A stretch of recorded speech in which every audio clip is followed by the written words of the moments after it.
नमस्कार दोस्तों, आपका सोनी मेहता क्लासेस चैनल में स्वागत है। दोस्तों, अगर आप चैनल पर नए हैं तो चैनल को सब्सक्राइब करना और बेल आइकन जरूर दबाना ताकि नोटिफिकेशन सबसे पहले आप तक पहुंच सके।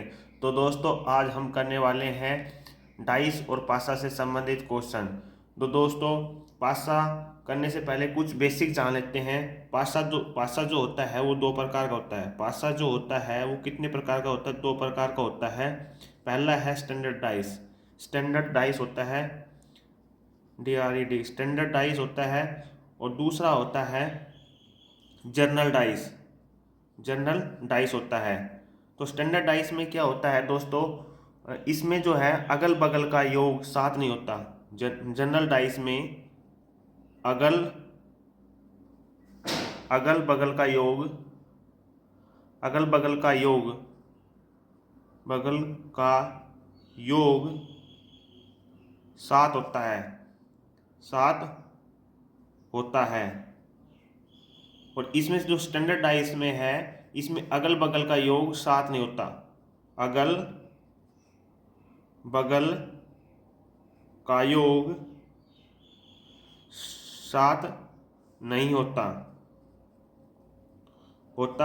लेकिन आमने सामने का योग है। लेकिन आमने सामने का योग जो होता है वो सात होगा होगा ठीक है दोस्तों।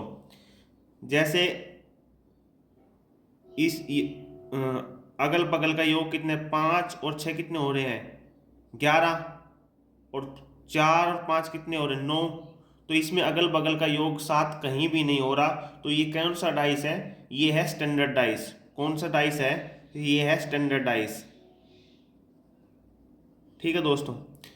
लेकिन इसमें स्टैंडर्ड डाइस वो होता है जैसे जो हम खेलते हैं ना अपने घर में लूडो, तो वो स्टैंडर्ड डाइस होता है। जैसे छः के विपरीत क्या आएगा? एक। और चार के विपरीत आएगा तीन। और पाँच के विपरीत क्या आएगा? दो। ठीक है दोस्तों। तो इसमें जो ये है, इसमें अगल बगल का योग कितना हो रहा है? सात हो रहा है। चार और तीन सात हो रहा है। ठीक है। तो ये कौन सा डाइस है? जनरल। तो हमने इसमें क्या देखना होता है? कॉमन देखना होता है। तो कॉमन इसमें क्या है? चार, इसमें भी चार है। तो यहाँ रखेंगे चार, फिर तीन, और फिर दो। इसमें भी कॉमन रख देंगे चार, एक और दो। इसमें पूछा है एक पासे की दो अवस्थाएं नीचे दर्शाई गई है, तो तीन अंक वाले फलक के सामने कौन सा अंक होगा? तो तीन है ना, तीन अंक के सामने कौन सा है? एक। तो हमारा ऑप्शन कौन सा हो जाएगा? डी हमारा ऑप्शन हो जाएगा कि तीन के सामने कौन सी संख्या है? एक होगी। अगला क्वेश्चन है दोस्तों, एक पासे की दो स्थितियां प्रदर्शित की गई है। जब दो सबसे ऊपर है तो नीचे तली में क्या होगा? तो हमने सबसे पहले ये देखना है कि जनरल डाइस है या स्टैंडर्ड डाइस है। जनरल डाइस का क्या फॉर्मूला है? अगल बगल का योग जो होता है वो सात होता है। अगल बगल का जो योग है वो सात होता है। लेकिन स्टैंडर्ड डाइस में अगल बगल का योग सात नहीं होता। और आमने सामने का जो योग है वो स्टैंडर्ड डाइस में सात होता है। तो इसमें अगल बगल का योग सात हो रहा है, तो ये कौन सा डाइस है? जनरल डाइस है।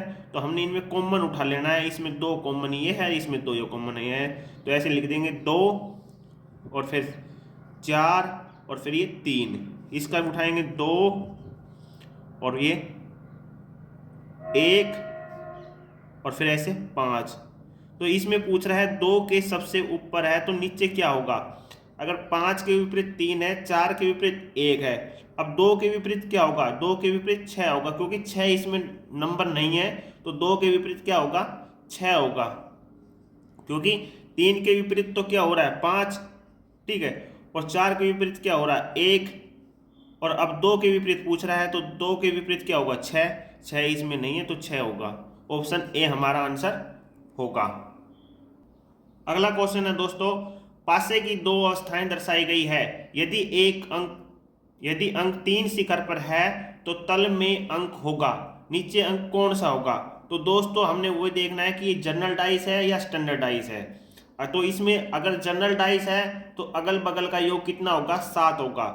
तो इसका अगल बगल का जो योग है, चार प्लस तीन कितना हो रहा है? सात हो रहा है। तो यानी कि ये जनरल डाइस है। कौन सा डाइस है? जनरल डाइस है।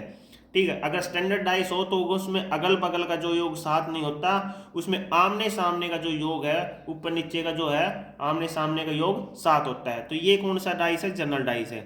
तो इसमें कॉमन लेना है, तो 4, 2 और 1, फिर ये 4, 3 और 5। अब ये पूछ रहा है 3 शिखर पर है तो अंक कौन है? तो 3 ये है, तो तल में कौन सा अंक होगा? 3 के विपरीत क्या है? 2। ठीक है। 1 के विपरीत क्या है? 5, और 5 के विपरीत क्या है? 1, और 3 के विपरीत क्या है? 2, और 2 के विपरीत क्या है? 3। तो ये पूछ रहा है 3 किस शिखर पर है, तो तल में क्या होगा? तो ये होगा 3 के विपरीत 2 होगा। हमारा ऑप्शन डी होगा।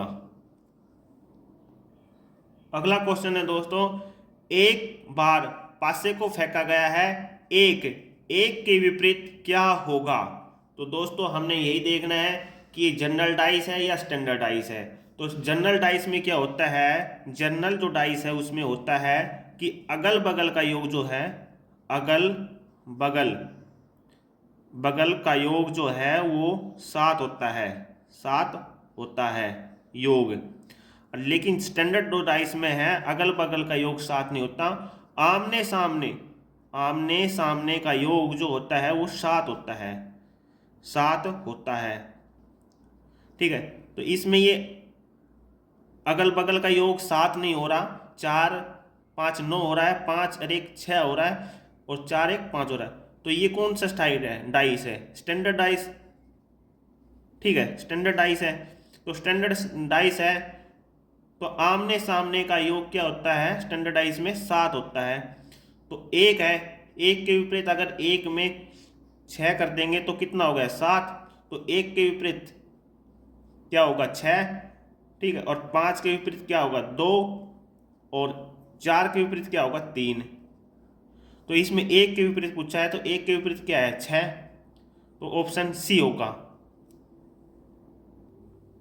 अगला क्वेश्चन है दोस्तों, पासे की दो अवस्थाएं दर्शाई गई है, यदि अंक 3 जो है शिखर पर है तो तल में अंक होगा। तो तल में अंक है तो हमने सबसे पहले ये डाइस का पता करना है कि कौन सा डाइस है, ये स्टैंडर्ड डाइस है या जनरल डाइस है। स्टैंडर्ड डाइस है तो उसमें अगल बगल का जो योग है वो 7 नहीं होता, लेकिन जनरल डाइस में अगल बगल का योग जो है वो 7 होता है। तो इसमें 5 2 7 है, तो ये अगल बगल का योग 7 हो गया। तो ये कौन सा डाइस है? ये जनरल डाइस है। इसमें भी अगल बगल का योग 7 हो गया, 5 2 7। तो ये क्या है? General dice. और जनरल डाइस में हमने क्या लेना होता है? कॉमन। ठीक है, कॉमन। तो 5 3 और 2। ठीक है, 5 और 5 4 और 2। अब ये पूछ रहा है 3 शिखर पर है तो तल में क्या होगा? तो 3 शिखर में है तो तल में 4 होगा। 3 शिखर में है तो तल तल में क्या होगा? 4। तो हमारा ऑप्शन होगा सी, हमारा आंसर होगा। तो दोस्तों ये बात आपने ध्यान रखनी है कि स्टैंडर्ड डाइस वो होगा जिसमें अगल बगल का योग 7 नहीं होगा। जैसे अगल बगल का योग 7 नहीं होगा, लेकिन आमने सामने का योग 7 पक्का होगा। आमने सामने का जो योग है वो 7 पक्का होगा। लेकिन जनरल डाइस है उसमें अगल बगल का योग 7 होता है। ये आपने दो चीज आपने ये याद रखनी है।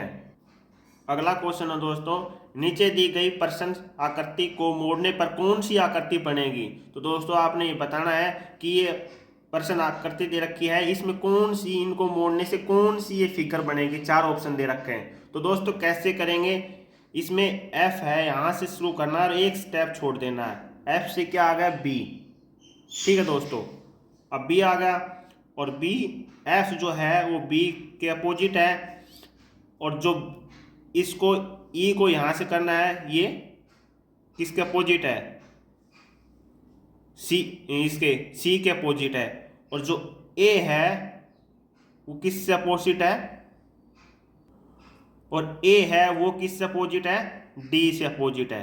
आपने कुछ नहीं करना दोस्तों, एक छोड़ देना है, एक बीच में एफ बी से मिला देना है, और ई से फिर एक गैप करके सी से मिला देना अपोजिट, और ई से ए मिलाना।